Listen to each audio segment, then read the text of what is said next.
Welcome back. امریکی صدر Trump نے کہا ہے ایران سے معاہدے کے قریب ہیں، اگر پاکستان میں ڈیل پر دستخط ممکن ہوئے تو اسلام آباد جا سکتا ہوں۔ میڈیا سے گفتگو میں ان کا کہنا تھا پاکستان بہت اچھا کام کر رہا ہے۔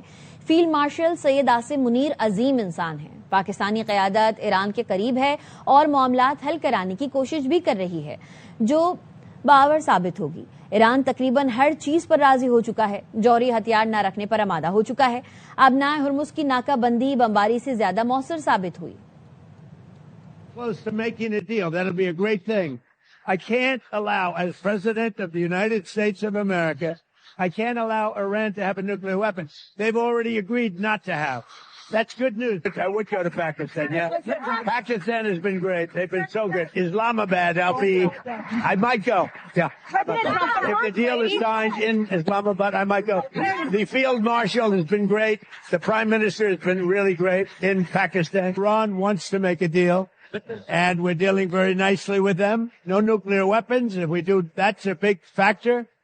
And they're willing to do things today, probably maybe over the weekend. We're going to be meeting with Bibi Netanyahu, as you know, and the president of Lebanon. And I had a great talk with both of them today. They're going to be having a ceasefire, and that'll include Hezbollah. And I think it could be number 10 for me. امریکی صدر Donald Trump کا ایک بار پھر کہنا کہ ایران میں جنگ کا خاتمہ بہت جلد ہونے جا رہا ہے۔ لاس ویگاس میں نو ٹیکس آن ٹپس کے اجلاس سے خطاب میں انہوں نے کہا ایران سے جوہری پروگرام کی وجہ سے جنگ کرنی پڑ گئی۔ ہمارے ایک بحری جہاز کو 111 راکٹوں نے نشانہ بنایا، لیکن ہماری فوج تمام راکٹس کو تباہ کر کے حملہ ناکام بنا دی۔ War in Iran is going along swimmingly. We can do whatever we want. And it should be ending pretty soon. And I said, we were in there for 2 months.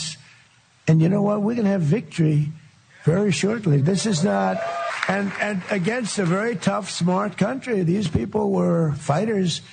And, I don't want to claim it before the fact, but they have no Navy left.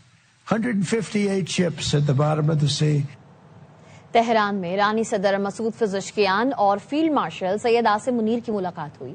ایرانی صدر Masoud Pezeshkian نے پاکستان کے مؤثر اور ذمہ دارانہ کردار پر خراج تحسین پیش کیا۔ کہا جنگ کو روکنے میں پاکستان کا مؤثر اور ذمہ دارانہ کردار قابل تحسین ہے۔ جنگ بندی میں سہولت کاری پر ریاست پاکستان کا شکریہ ادا کرتا ہوں۔ اسلام آباد مذاکرات کے دوران ایرانی وفد کی میزبانی پر شکریہ ادا کرتا ہوں۔ ایران خطے میں امن، استحکام اور برادرانہ تعلقات کا خواہاں ہے۔ امت اسلامیہ کا اتحاد صہیونی حکومت کے اہداف کے حصول کو روک دے گا۔ خطے کے ممالک کو علاقائی سلامتی کو یقینی بنانا ہوگا۔ ہم عالمی قانون کے دائرے میں ایرانی عوام کے حقوق کے حصول پر زور دیتے ہیں۔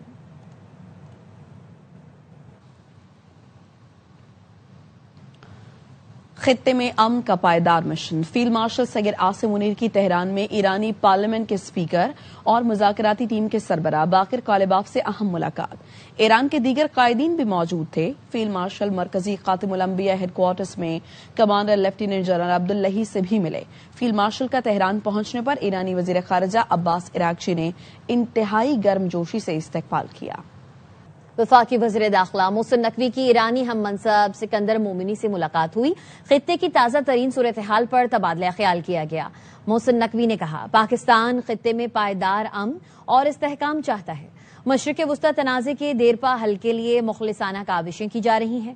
جنگ کسی مسئلے کا حل نہیں ہے، ڈائیلاگ تنازعات کا حل ہے۔ ایرانی وزیر داخلہ سکندر مومنی نے جنگ بندی اور مصالحتی کردار پر پاکستان کی کاوشوں کو سراہا۔ ایرانی وزیر داخلہ نے کہا جنگ بندی برادر ملک پاکستان کی ثالثی میں قائم ہوئی۔ ایران پاکستان کا مخلصانہ اور مثبت کردار ہمیشہ یاد رکھے گا۔ وزیر اعظم شہباز شریف سرکاری دورے پر ترکی میں ہیں، جہاں وہ آج انطالیہ ڈپلومیسی فورم سے خطاب کریں گے۔ انطالیہ پہنچے تو ایئرپورٹ پر ترک وزیر خارجہ حاکان فیدان نے پرتپاک استقبال کیا۔ دونوں رہنماؤں میں ملاقات بھی ہوئی۔ ترک وزیر خارجہ نے انطالیہ ڈپلومیسی فورم میں شرکت پر وزیر اعظم کا شکریہ ادا کیا۔ کہا صدر اردوان ڈپلومیسی فورم میں آپ سے ملاقات کے منتظر ہیں۔ نائب وزیر اعظم اسحاق ڈار اور معاون خصوصی طارق فاطمی ملاقات میں شریک تھے۔ وزیر اعظم شہباز شریف نے پرتپاک استقبال اور روایتی مہمان نوازی پر حاکان فیدان کا شکریہ ادا کیا۔ کہا یہ باعث خوشی ہے کہ اپنے دوسرے گھر ترکی کے دورے پر ہوں۔ فورم میں شرکت اور صدر اردوان سے ملاقات پر خوشی ہے۔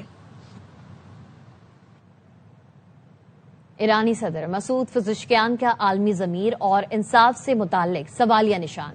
ایکس پر جاری اپنے بیان میں مسعود پزشکیان نے کہا کہ گزشتہ سال انہوں نے اقوام متحدہ جنرل اسمبلی سے خطاب کے دوران اسلام، عیسائیت، یہودیت سمیت تمام مذاہب کے مشترکہ سنہری اصول کی طرف واپسی پر زور دیا تھا، یعنی دوسروں کے ساتھ وہ نہ کرو جو آپ اپنے لیے پسند نہیں کرتے۔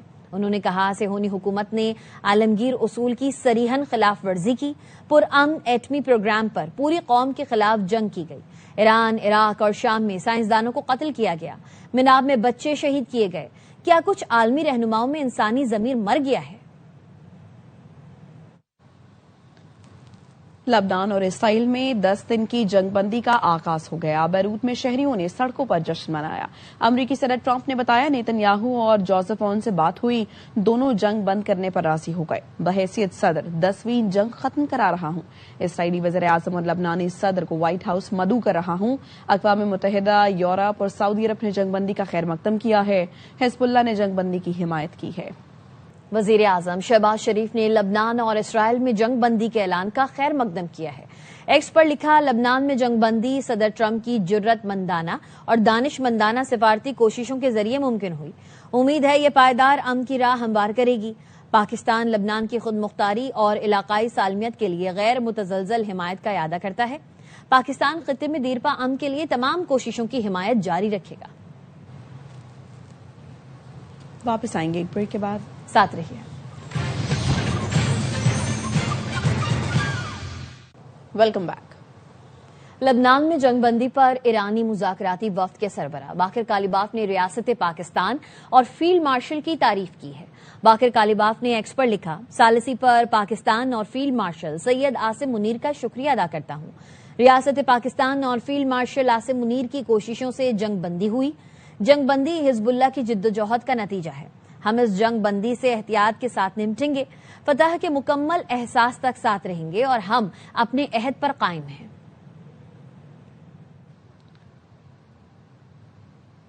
اسرائیل لبنان جنگ بندی کرانے کی کوششوں پر پاکستان کے شکر گزار ہیں۔ لبنان میں جنگ بندی پاکستان کی ثالثی میں طے پانے والے ایران امریکہ معاہدے کا حصہ تھی۔ ایرانی وزارت خارجہ کے ترجمان کا کہنا ہے ابتدا ہی سے زور دیا تھا لبنان سمیت پورے خطے میں بیک وقت جنگ بندی کی ضرورت ہے۔ اسماعیل بقائی نے تمام قیدیوں کی رہائی، بے گھر ہونے والوں کی واپسی کا بھی مطالبہ کیا۔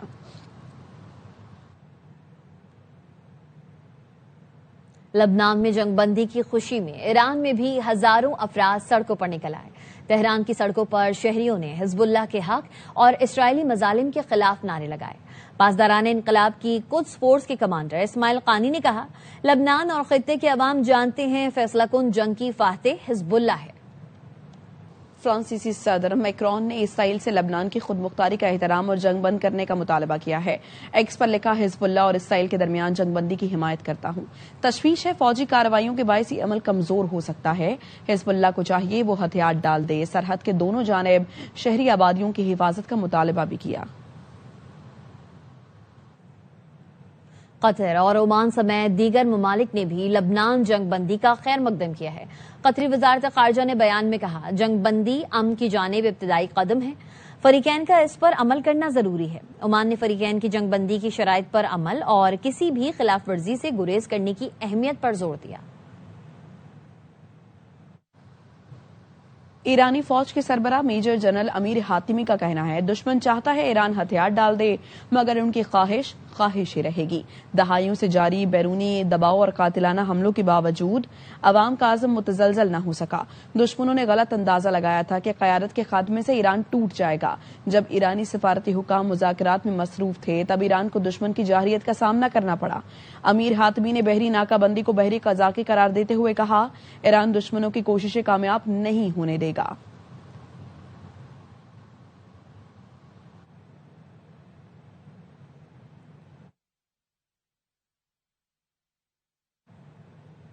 سینٹ کام کا کہنا ہے، امریکی افواج نے آبنائے ہرمز کے راستے بند نہیں کیے بلکہ صرف ایرانی بندرگاہوں اور ساحلی پٹی کو جانے والے راستوں کی ناکہ بندی کر رکھی ہے۔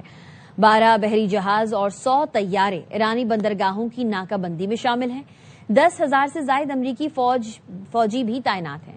دعویٰ کیا کہ 14 جہاز ناکہ بندی کی تعمیل کرتے ہوئے مڑ چکے ہیں. سینٹکام نے مزید بتایا امریکی بحریہ نے خلیج عمان میں کارروائی کرتے ہوئے تجارتی جہاز کا رخ موڑ دیا. USS مائیکل مرفی نے کارروائی کر کے جہاز کا رخ موڑا. طویل عرصے تک ناکہ بندی کے لیے تیار ہیں. ایرانی بندرگاہوں پر آنے جانے والے جہازوں کی سخت نگرانی کی جا رہی ہے.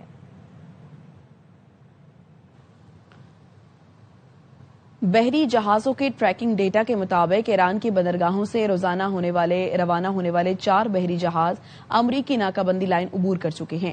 BBC ویریفائی کے مطابق یہ تمام جہاز کنٹینر شپ ہیں. ان میں سے 3 ایران کے پرچم کے ساتھ رجسٹرڈ ہیں. چوتھا جہاز 4 کے موروث میں رجسٹرڈ ہے. ماہرین کے مطابق کچھ بحری جہاز اپنے ٹریکنگ سسٹم بند بھی کر سکتے ہیں یا غلط مقام ظاہر کر سکتے ہیں جسے اسپوفنگ کہا جاتا ہے. جب ایران جہازوں سے گزرنے کے بارے میں پوچھا گیا تو امریکی سینٹرل کمانڈ نے BBC کو بتایا ان کے پاس چیئرمین کے بیان سے ہٹ کر کچھ شامل کرنے کے لیے نہیں. اور خبر آپ کو دیں گے، پاکستانی پرچم والا جہاز آبنائے ہرمز سے باہر نکلنے والا پہلا کیریئر بن گیا. بلومبرگ کے رپورٹ کے مطابق پاکستانی پرچم والا ٹینکر ہفتے کے آخر میں خلیج فارس میں داخل ہوا تھا جو کامیابی سے آبنائے ہرمز سے نکل گیا. امریکہ نے پیر سے آبنائے ہرمز کی ناکہ بندی کر رکھی ہے.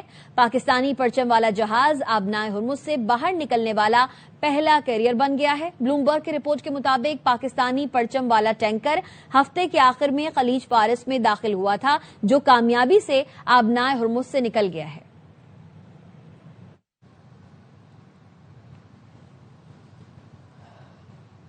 اسٹریٹ آف ہرمز دوبارہ کھولنے سے متعلق عالمی رہنماؤں کا اجلاس آج ہوگا.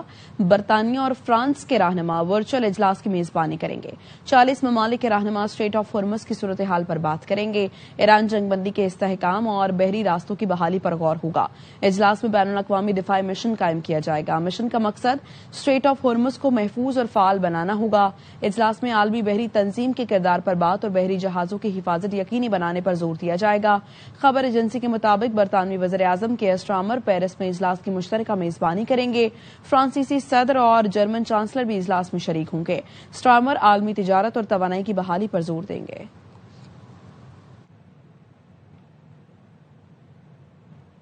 امریکہ نے سمندر کے راستے ایران کو اسلحہ اور ایٹمی مواد کی فراہمی روکنے کے لیے جہازوں کی تلاشی لینے کا اعلان کر دیا. امریکی نیوی کی ایڈوائزری کے مطابق ایران جانے والے جہازوں کی تلاشی لی جائے گی. یہ کارروائی کھلے سمندروں میں کہیں بھی کی جا سکتی ہے.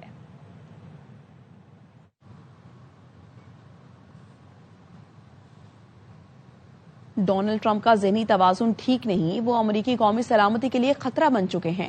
ڈیموکریٹک رکن کانگریس یاسمین انصاری کہتی ہیں ٹرمپ امریکی صدر کے عہدے کے قابل نہیں رہے. وزیر جنگ پیٹ ہیگزیٹ ایران کے اسکول پر بمباری اور 160 بچوں کو شہید کرنے پر جنگی مجرم ہیں. ان کے مواخذے کے لیے تحریک جمع کرا دی ہے. I would ever agree with on anything, recognize that Donald Trump is so mentally unstable and he clearly is in a state of cognitive decline. And I'm grateful that Representative Raskin is leading the charge on this 25th Amendment bill and has started an investigation into his cognitive decline because he is unfit and he is a national security threat to the United States of America. I actually filed articles of impeachment against Pete Hegseth today because Pete Hegseth did not follow his oath to the U.S. Constitution. He violated his duty. He committed a war crime in Iran with the attack on a school that killed over 160 children. Europe کے پاس طیاروں کے لیے صرف 6 ہفتوں کا jet fuel رہ گیا ہے. بین الاقوامی توانائی ایجنسی کے سربراہ فاتح بیرول نے خبردار کر دیا. کہا مشرق وسطی سے درآمدات بحال نہ ہوئیں تو جون تک صورتحال نازک ہو سکتی ہے. پروازوں کی منسوخی کا بھی خطرہ ہے. انہوں نے کہا جنگ کے بعد بھی مشرق وسطی میں توانائی پیداوار کی بحالی میں تقریباً 2 سال لگ سکتے ہیں. سعودی عرب کے مقابلے میں عراق میں بحالی کا عمل زیادہ طویل ہوگا. بین الاقوامی مارکیٹ میں خام تیل کی قیمتوں میں اتار چڑھاؤ جاری ہے. برینٹ خام تیل کی قیمت 1.38% کمی کے ساتھ $98.02 فی بیرل ہے، جبکہ امریکی ویسٹ ٹیکساس 1.47% کمی سے $93.30 فی بیرل پر ٹریڈ کر رہا ہے.